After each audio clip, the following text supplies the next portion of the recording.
Hello all CBSE class 9 science chapter 4 structure of atom. आज पूरा discovery के ऊपर लेक्चर होने वाला है। देखेंगे कि इलेक्ट्रॉन की डिस्कवरी कैसे हुई, किसने की, प्रोटॉन की डिस्कवरी कैसे हुई, किसने की, और न्यूट्रॉन की भी डिस्कवरी पे बात करने वाले हैं। पूरा बहुत मजा आने वाला है आज। देखो, हमने समझ रखा है कि मैटर क्या होता है ना, हर एक चीज जो स्पेस ऑक्यूपाई करती है और जिसका एक मास हो, जिसका एक वजन हो, स्पेस ऑक्यूपाई कर रहा है तो वो मैटर कहलाती है।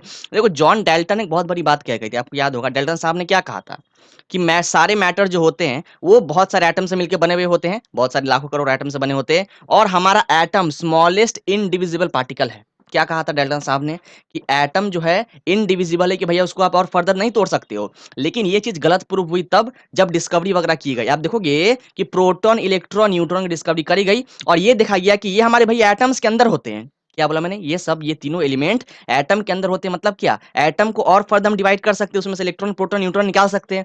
इसका मतलब जो जॉन डाल्टन ने कही थी वो बात गलत हो गई थी। तो देखते हैं कि कैसे ये तीनों की डिस्कवरी हुई जिससे कि जॉन डाल्टन को गलत प्रूफ कर दिया गया। सबसे पहले देखो, हमारा 1886 है ना, 18 सेंचुरी के आसपास की बात है। जो हमारा क्या किया गया था, ई गोल्डस्टेम नाम के एक साइंटिस्ट ने एक ऐसा एक्सपेरिमेंट परफॉर्म किया जिससे कि पॉजिटिवली चार्ज्ड पार्टिकल, जिन्हें प्रोटॉन के नाम से जानते हैं, वो डिस्कवर हो गया। देखते हैं क्या किया तो उन्होंने ऐसा। तो यहाँ पे देखो, इस एक्सपेरिमेंट को बोलते हैं एनोड रे ट्यूब एक्सपेरिमेंट। इसमें क्या देखा गया, ये देखो, हमारी एक ग्लास की जो है यहाँ पे कंटेनर ली गई। ये देख रहे हो, ये ग्लास का पूरा कंटेनर अंदर में, इसमें दो इलेक्ट्रोड्स डाले गए। एक हमारा होता है नेगेटिवली चार्ज इलेक्ट्रोड, यहाँ पे ये हमारी नेगेटिवली चार्ज इलेक्ट्रोड होगी, और ये वाली जो होगी ये पॉजिटिवली चार्ज इलेक्ट्रोड। इलेक्ट्रोड पता है ना भैया क्या होता है? मेटल की रॉड होती है जो कि चार्ज होती है। तो ये हमारा पॉजिटिवली चार्ज इलेक्ट्रोड होगा और ये नेगेटिवली चार्ज इलेक्ट्रोड हमारे होंगे। ये क्या है, यहाँ पे ये बैटरी लगा हुआ है, बेसिकली एक सोर्स है जहां से कि हम पोटेंशियल डिफरेंस देंगे। तो ये क्या, हमारे यहाँ पे बैटरी लगा हुआ है, तो ये आपका पता है कि नेगेटिव टर्मिनल होगा और ये इस बैटरी की पॉजिटिव टर्मिनल होगी। ठीक है, यहाँ पे ये वायर आपको दिख रहा है इस तरीके से वायर दिख रहा है, ये वायर्स गए हैं। अब देखो यहाँ पे क्या किया गया था।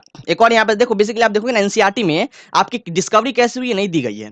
तो मैं थोड़ा सा बता दे रहा हूँ, बस ओवरव्यू मोटा मोटा करके, तो ज्यादा डिप्थ में नहीं घुसेंगे, थोड़ा बता दे रहे हैं। तो यहाँ पे देखो, एक हमारा वैक्यूम पंप भी लगा हुआ था। यहाँ पे एक वैक्यूम पंप लगाया गया था, जिससे क्या करा गया था कि सारी अंदर की हवा, कि बेसिकली उस ग्लास कंटेनर के अंदर जितनी भी हवा थी सबको बाहर खींच लिया गया था। तो प्रेशर को बहुत कम कम कर दिया गया। मतलब मान लो कि ऐसा 10⁻³ mmHg, इतना कम कर दिया गया था, बहुत प्रेशर कम कर दिया गया था। ठीक है, और इसके अंदर क्या किए गए थे, तो मतलब प्रेशर कम कर दिया गया, मतलब क्या कि अंदर में गैस के पार्टिकल्स बहुत कम होंगे, नेग्लिजिबल के बराबर होंगे, बहुत कम होंगे। अब प्रेशर इसलिए कम किया गया था ताकि वो गैस के पार्टिकल्स जब मूव करे तो टकराए नहीं, जब मूव करे तो टकराए नहीं। और एक बात समझो, यहाँ पे ये जो पीछे देख रहे हो, ग्लास का कंटेनर तो है ही, ग्लास के कंटेनर के अंदर की तरफ यहाँ पे क्या की गई थी, एक फ्लोरोसेंट मटेरियल लगाया गया था। फ्लोरोसेंट मटेरियल क्या होती है कि उस पे अगर कोई चीज स्ट्राइक करेगी तो चमकने लगेगा भैया। तो यहाँ पे फ्लोरोसेंट मटेरियल लगाया गया दोनों तरफ, यहाँ पे भी, यहाँ पे अंदर की साइड लगाया गया था, और उसका नाम रखा गया था zinc sulphide. Basically zinc sulphide का बना हुआ था।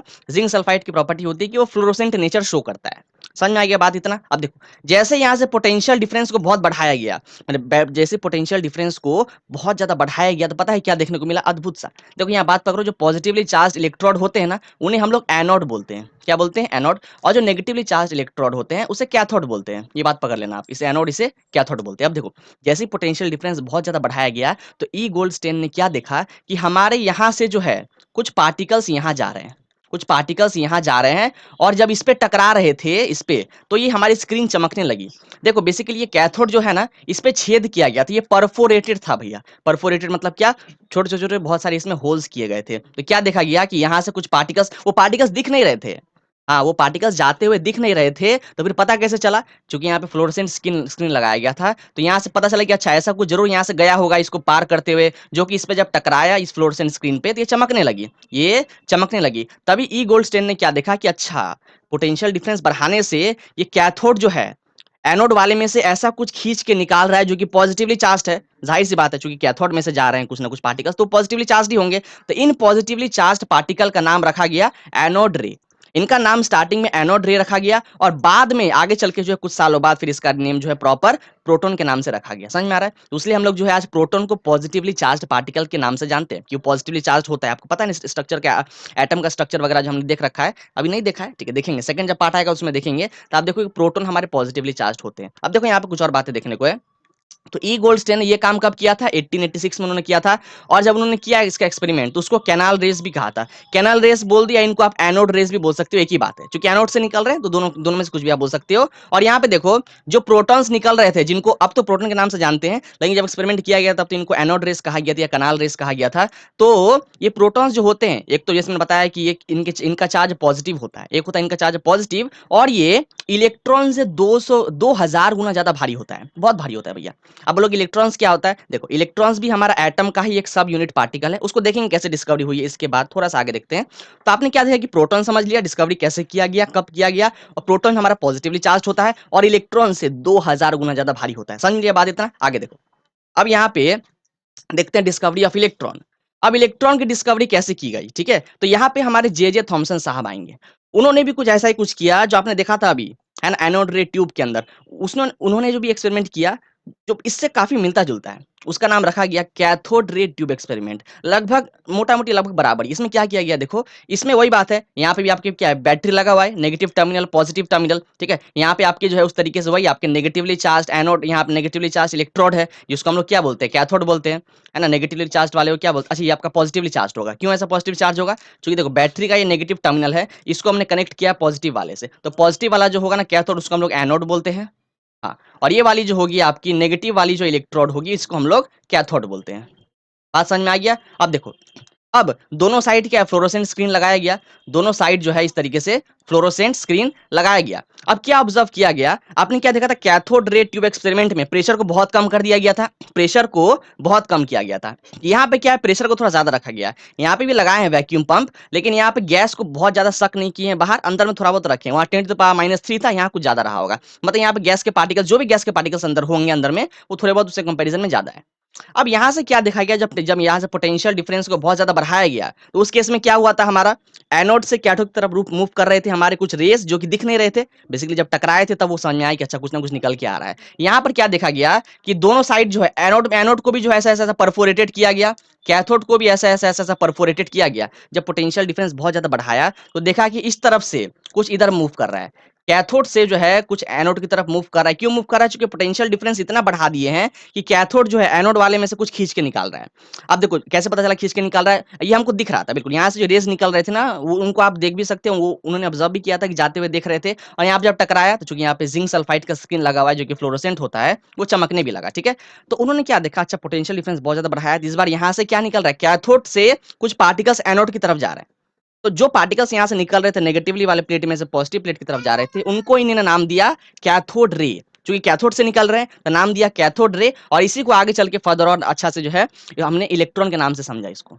अभी भी जब पढ़ते हो इलेक्ट्रॉन बेसिकली कैथोड रे ही है। आगे चल के जब एक्सपेरिमेंट किया गया था तो कैथोड रे उसका नाम रखा गया था, ठीक है ना। यहाँ पे देखो जरा, तो जे जे थॉमसन ने इसकी डिस्कवरी की थी, कब की थी, 1897 में। उसकी तो पहली हो गई थी, प्रोटॉन की, प्रोटॉन की डिस्कवरी पहली कर दी गई थी। और उसके बाद जो इलेक्ट्रॉन की डिस्कवरी जे जे थॉमसन ने करी थी। समझ में आ रहा है बात? हमारा इलेक्ट्रॉन जो होता है नेगेटिवली चार्ज होता है, क्योंकि आपने क्या देखा कि वो हमारे कैथोड से निकल रहे हैं। कैथोड तो भैया नेगेटिवली चार्ज प्लेट है, इसलिए इलेक्ट्रॉन को भी जो है नेगेटिवली चार्ज पार्टिकल मान लिया गया। समझ में आ रहा है बात? आगे बढ़ते हैं। अब देखो यहाँ पे समझते हैं कि हमारा इलेक्ट्रॉन्स होता कहाँ है। देखो अब बात समझो, डिस्कवरी तो हो गई थी इलेक्ट्रॉन्स प्रोटॉन्स की, लेकिन वो कैसे एटम के अंदर अरेंज्ड है, ये बात करने के लिए हमारे आपने देखा था अभी देखेंगे इसके बाद का जो लेक्चर आएगा था आप देखना, उसमें हमारे 3 साइंटिस्ट आएंगे। एक तो हमारा जे जे थॉमसन, वो अपना एक मॉडल देंगे एटम के ऊपर कि एटम कैसा दिखता है, उसमें कैसे इलेक्ट्रॉन्स प्रोटॉन्स वगैरह सब अरेंज्ड है। उसके बाद वो थोड़ा फेल कर जाते हैं, उनका मॉडल सही नहीं रहता है। इसके बाद हमारे कौन आते हैं, जे थॉमसन पर फेल होने के बाद रदरफोर्ड आते हैं। रदरफोर्ड नाम के एक साइंटिस्ट थे, वो आते हैं। वो भी अपना एक मॉडल देते हैं,